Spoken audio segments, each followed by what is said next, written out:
Hey there. I hope you are having a great week and blessed week. Thanks for joining Sharing Global Views.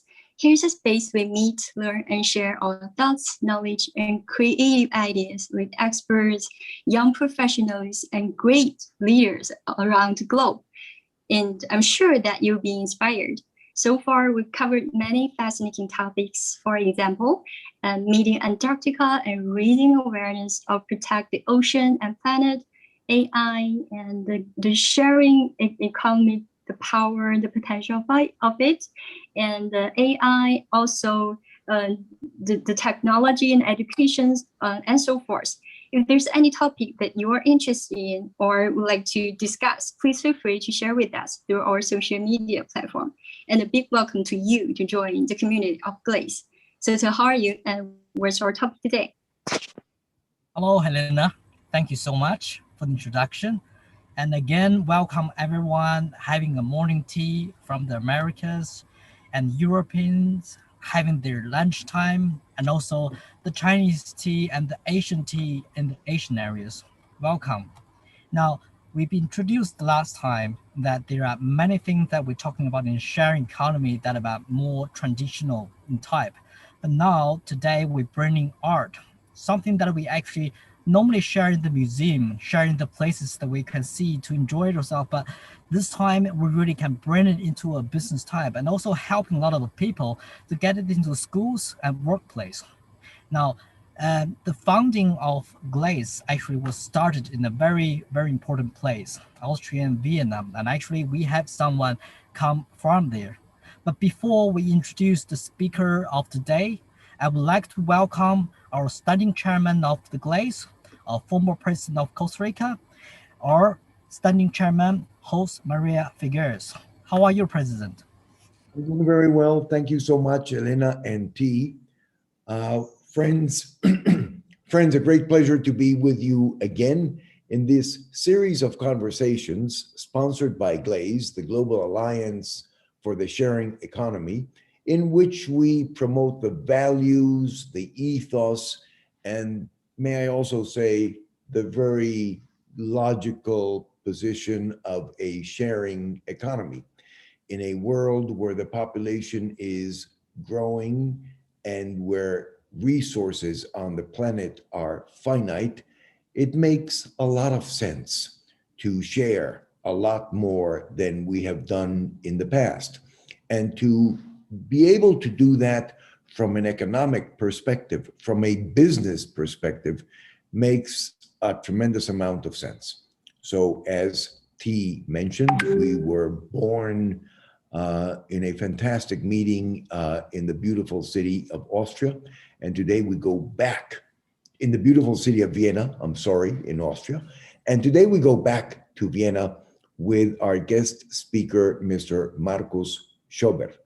Marcos is an accomplished young and upcoming political figure.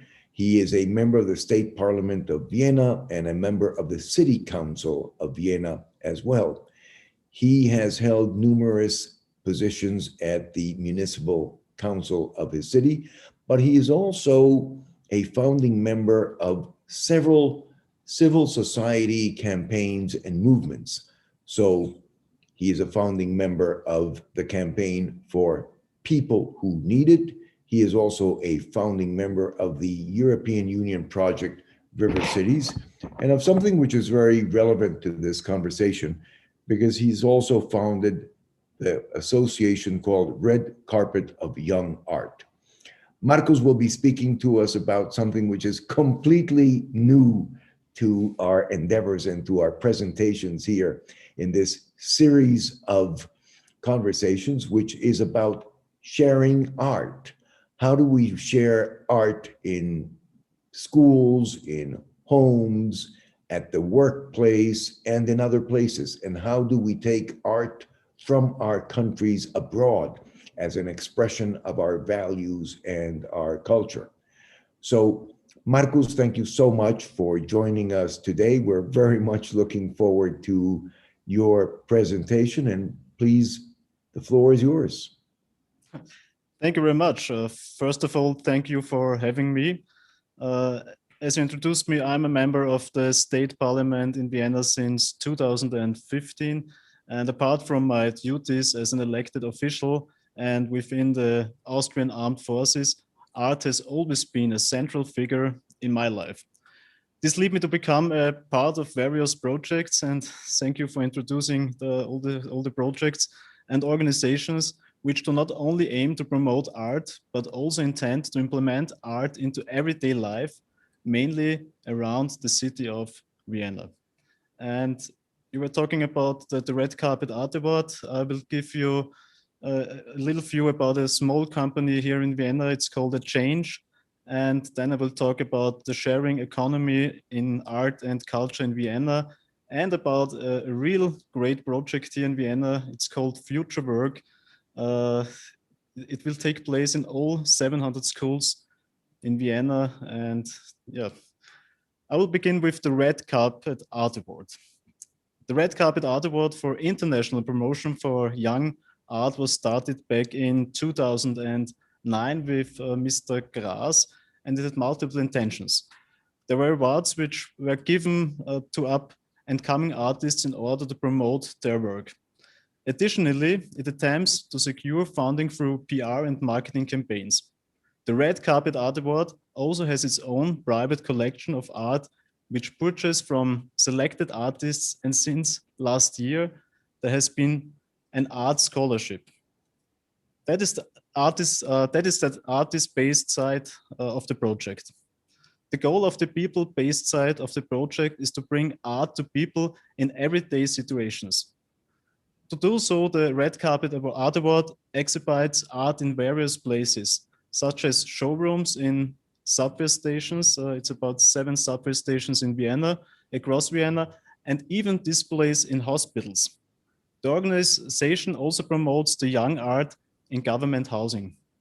Another part of this campaign is called Mit Sicherheit Kunst and exhibits art in collaboration with the Austrian Armed Forces. It's Time for a Change was the combination of 2 simple ideas. The first one was to give artists a platform to promote their work both digitally and in real life. This grew to be even more important in light of the pandemic, during which artists were often left out in the cold and did not receive the support that they needed because government did not deem their work to be essential for the society. The second idea was to make office culture a little less boring. Art lifts the mood and removes tensions which can run high in offices. Personally, I think it could even increase productivity. Mm-hmm. Therefore, the project sees offices borrowing art from artists, and truly all parties benefit sustainably. This is a form of sharing economy that we really see in the art world. I believe this is how the future of art is secured, and have full trust in people like Manuel Gras to ensure this. Maybe I will talk about sharing economy here in Vienna. The importance of sharing economy in all aspects has been growing for a couple of years, and I think it will continue to do so. Economies need to switch from chains to circles in order to be sustainable and contemporary. I think this is especially important in the world of art because art should be for everyone. However, it can only be accessible to everyone if certain people are willing to share it. Personally, I think and I hope that we will experience art differently in the future. I don't think that rich people buying art as an investment and museums charging everyday people high prices to see them is the way art should be experienced. Much rather, artists should make a living by exciting art in public spaces which is founded by institutions and governments who want to promote art. This way we started the initiative, It's Time for a Change. This way all parties benefit and everyone gets to participate. To me, this is the definition of sharing economy in art and culture sector. And now for me, the most important project is the project Future Work here in Vienna. The Future Work project is not only similar to It's Time for a Change, but also collaborates with it and was also formed in wake of the COVID-19 pandemic. All 700 schools in Vienna have the opportunity to book artists to come and display and present their art. The project is financed by sponsoring and private funding.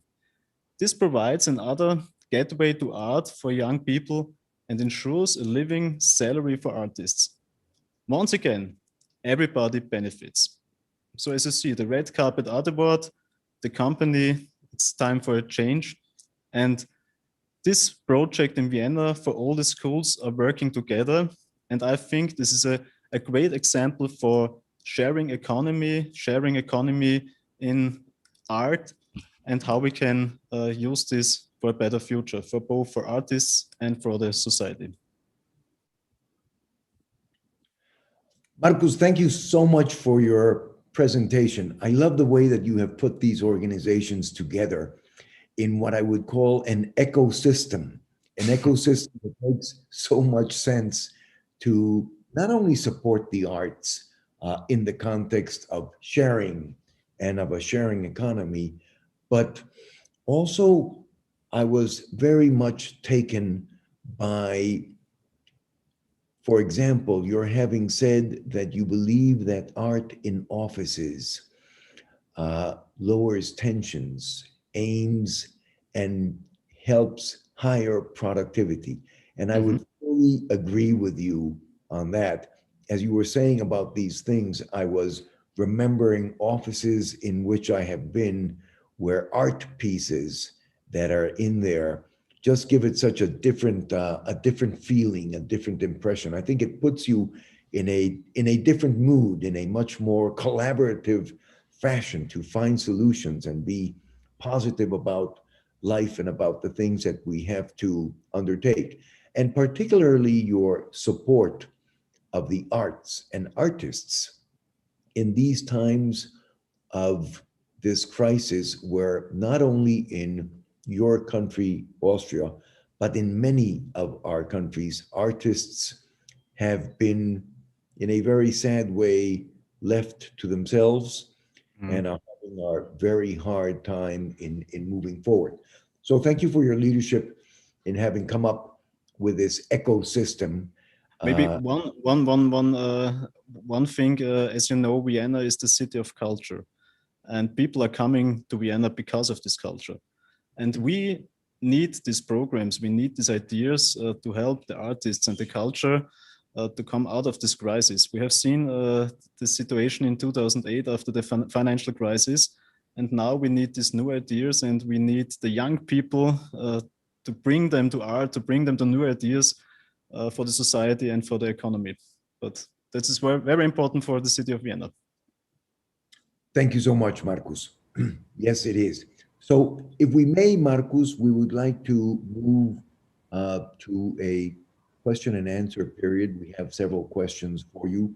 Friends, if you are online with us here this day in this presentation of Marcus, please feel free to post your questions on our platforms or on our LinkedIn of Glaze, and we will gladly field them for you.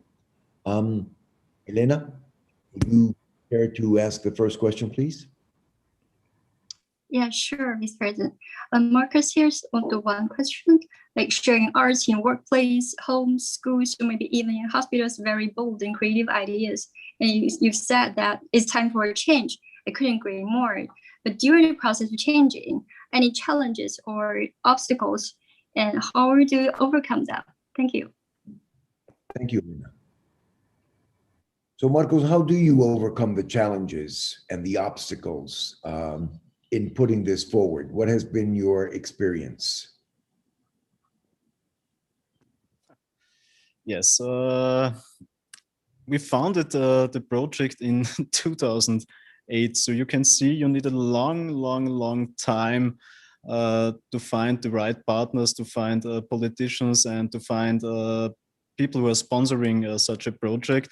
I think the biggest problem was that the most people couldn't believe that we want to make something real good for the pupils and for the young people, and that there is the benefit for young artists and for all people who are working in this project, because you have a benefit for artists, pupils, and for the society, and for the companies who have the change, who have a chance to make advertising, sponsoring, and contact to young peoples, to the consumer of the future.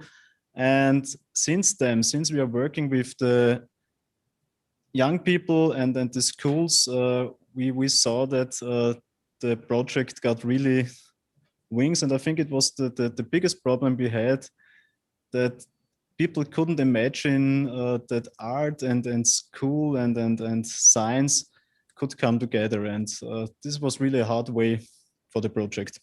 Mhm. Thank you. Thank you, Marcos. T, do we have another question?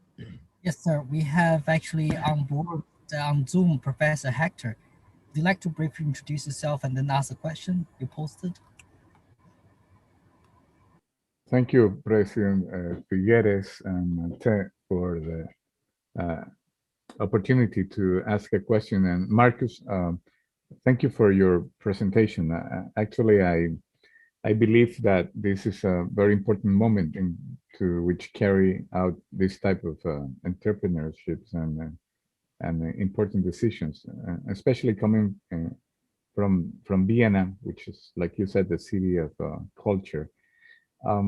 But I have a practical question, and maybe go into the pragmatical way in which you had solved this problem since 2008.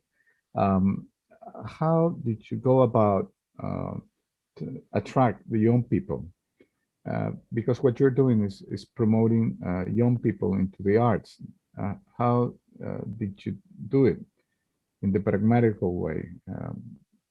You explain a little bit more, so because Yes, I can remember it. It's about 7 or 8 years ago. We went to school, and we were introducing our project. Hello, we are the Red Carpet Art Award, and we will make some art with you. It was a class with about 25 or 30 pupils, and the first hour the pupils were like, art, it's so boring, and yeah, normal pupils. And after 1 hour, 2 hours, we were explaining, okay, what are you doing here? The pupils were saying, I don't know, something like art and something like this. And then Mr. Grass stood up and he said, okay, you're making art, and this art, about 500,000 people will see what are you doing here. And then the pupils were making what? And we're saying, yes, this art, what you're making, will be in an exhibition in one of the biggest subway stations in Vienna, where about 500 to 700,000 people a week can see this art, and you're making something for the society, and this is your name under this art, yeah. And after this, you could see the change in the eyes of the young people, saying, oh my God, 500,000 people will see my art and my ideas and my visions. And this was the idea for a change. We have to change the society. We have to give our pupils wings to fly after this pandemic, after COVID-19.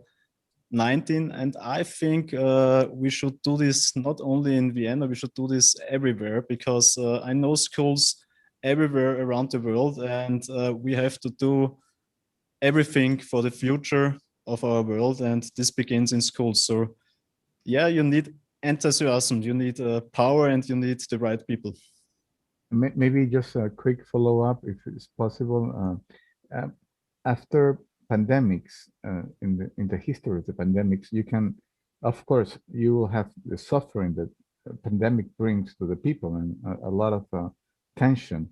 But after pandemics will come a renaissance, especially in the arts. So what you're doing, I think, is fantastic, and will not only give some support to the persons that you are currently helping, but also may bring some new ways to support their own life in a very difficult time. I was asked by Ted to introduce myself. My name is Hector. I'm from Ecuador in South America, and I'm now in China. I'm a professor at Beijing Language and Culture University. Pleasure to meet you. Thank you, Hector. T, do we have another question? Yes, Mr. President. Professor Roy, would you please introduce yourself and ask the next question?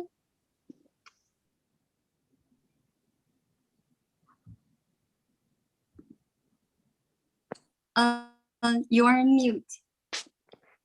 Okay, thank you. Good morning from North Carolina. It's very good to be with you this morning. My question is, or first to say congratulations for seeing the great value in art, sharing art as a means for international understanding.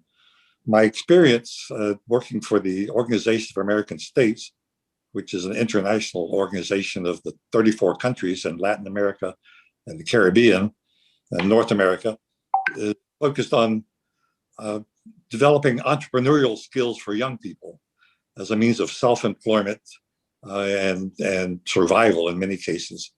So my question is, do you and how do you incorporate entrepreneurial attitudes or skills in your training or in your programs so that young people can survive economically, so that they can be successful for their families and sustainable for their artwork and their careers? And that's, I guess, is what I'd like to discuss or propose. Thank you.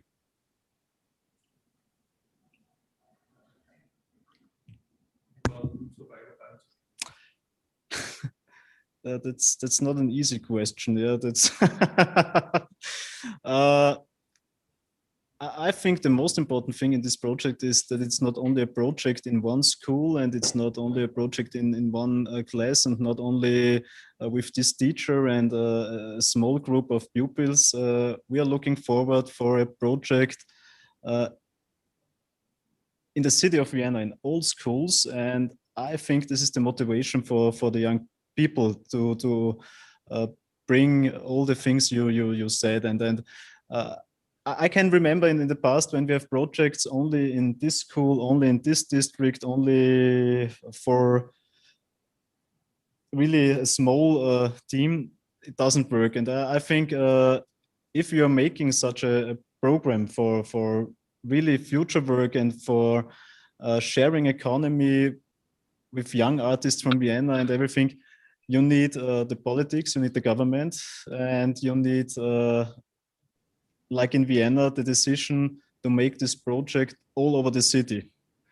And then you will see the motivation of the teachers, the motivation of the politicians, because we need the pictures in the newspapers and the social media rooms and everything. And I think after this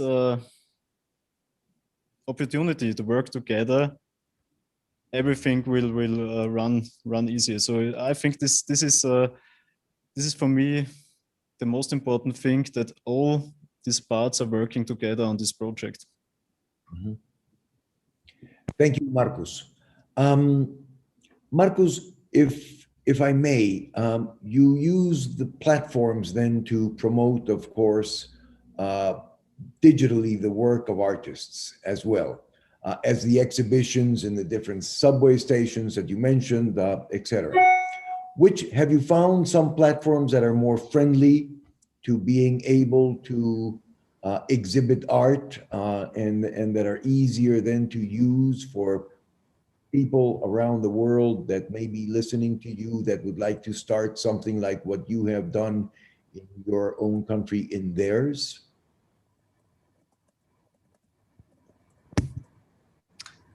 That's a special question for Mr. Grass, but in my opinion, yeah, it's all the ways of social media. Yeah, we have about 20 to 30 social media platforms with the project in different parts of the city of Vienna.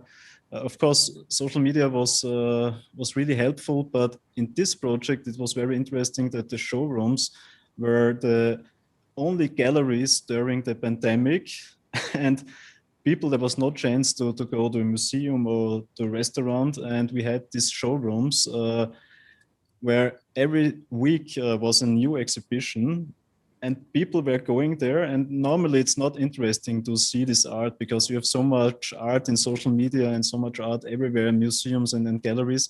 But during the pandemic, we saw that people were in the subway stations, and then you saw, wow, what's that? Yeah, it's something new, and it was so really surprising for them. So I think it's more important to bring people back from digital to real art, and this is really a challenge we have to handle. But maybe the next time we will invite Mr. Gras, because he's the expert how to promote and how to bring all these things to digital life. I cannot answer exactly. Thank you so much for sharing with us, Marcus. T, Elena, do we have, I have another question that I'd like to ask, but I don't want to monopolize this. T or Elena, do we have another question for Marcus? Yes, sir. If you say so, I'll leave you for next. But we just have Mr. Matthias. Would you want to come on board and ask you the question? Very nice. Thank you very much, everybody. President Figueres, so nice to see you again. Dear Marcos, I'm very happy. Thank you so much for attending this conference. I'm very happy to see all of you in this kind of virtual conference we're having here today. Marcos, I've been knowing you now for many, many years, and I really appreciate your work for the government and for the party and all the things you do. And I really think that this art project is something very important for the city, for us, for the whole community, for our society. And as we know, it's also always a question of money, as everything in the world. You mentioned somehow, if I remembered the right way, a kind of mix between like a PPP model, a public-private partnership model. So the question is, how does this financing of those art projects work? And another question is, how difficult is it to get in, especially in these days and times after the pandemic, financial support like sponsoring from private companies? Are they open for things like that? Thanks for your question. How open are they? That's the problem. You know, they're very interested in the future, and we have now the big challenge that we have young people, and companies are interested in young people because this is the consumer of the future, as I said before.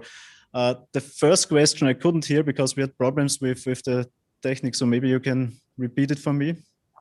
Your first question? Yeah, the question was just how difficult is it in general to finance art projects like that with public support and private company sponsoring support?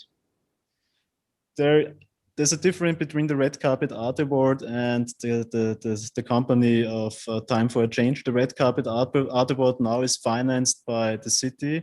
It's financed with about 100,000 euros for exhibitions, for the showrooms, and for the gallery in one of the social housing areas of Vienna, because for us it's very important to bring art to every part of the city. Normally we have all the art in the center of the city or in some districts with young people, with students, and now we have, with the Red Carpet Art Award, we have a gallery in the 21st district next to the border of Vienna, so that all people can consume art. So this is financed from the city. It's the Change company from Mr. Gras is financed from sponsoring, and he was thinking about pupils, military hospitals. So the secret is that he has a lot of opportunities to find sponsors and companies. For example, for art and security, there are a lot of companies who are interested to have an exhibition with the general and with politicians and something like this. And I hope this is one way for Mr. Grass and this company. The second one is the schools. A lot of companies who are making from pencils to paper interested to have a connection to the young people. So he said me it's not easy, but there's opportunity during the crisis and now after the crisis to find sponsors, and they're really interested. So you need the right group, and then you will find it. It's not easy for him because he's working all the day, but he will make it.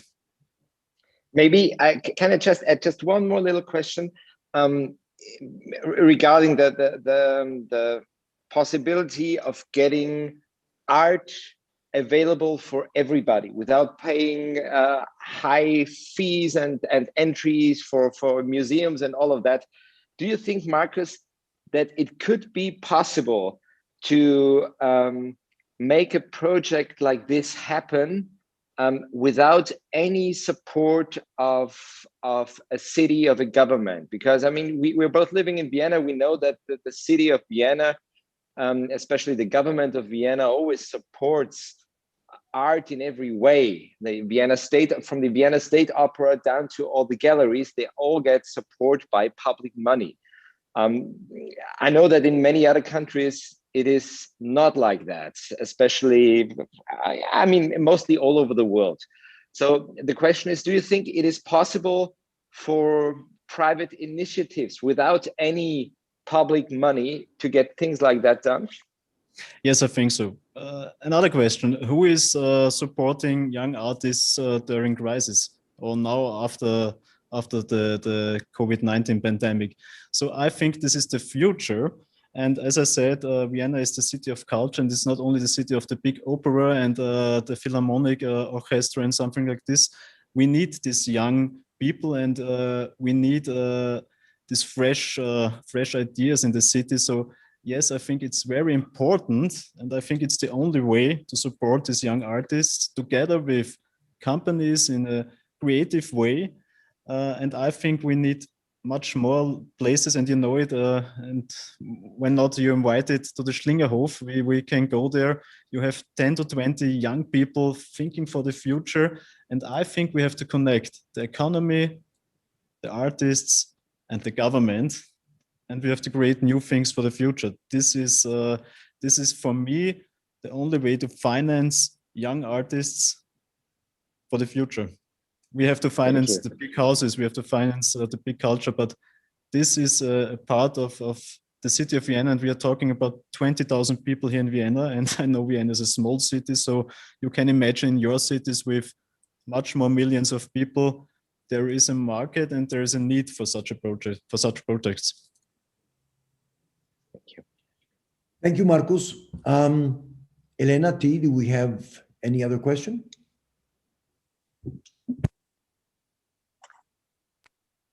I think there's no question left. Maybe you can ask your question, Ms. President. Thank you. Yes, please. Markus, so I'm very interested in how this model that you have put together, this ecosystem to support the art in the way that you have very eloquently explained or shared here with us today. How replicable do you think that is in other countries? Have you already received some expressions of interest from other countries in terms of trying to replicate what you are doing?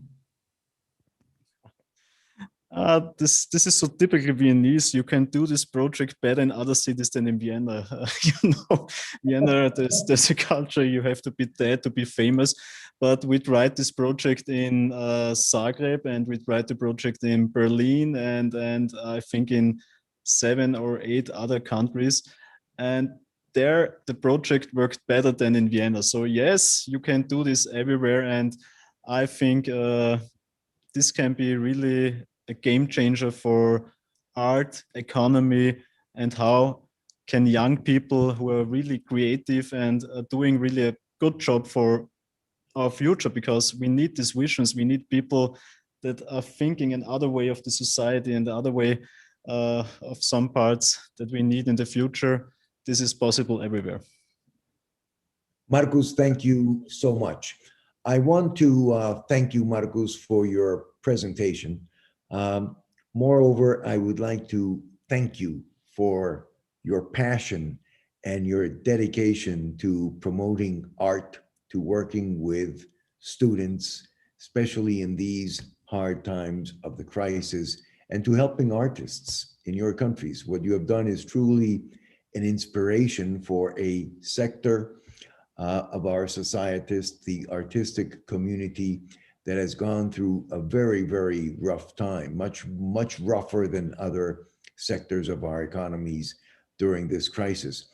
So thank you for being with us, and much success in your endeavors related with sharing art, bringing people and cultures together, and creating through that opportunities, especially for young people.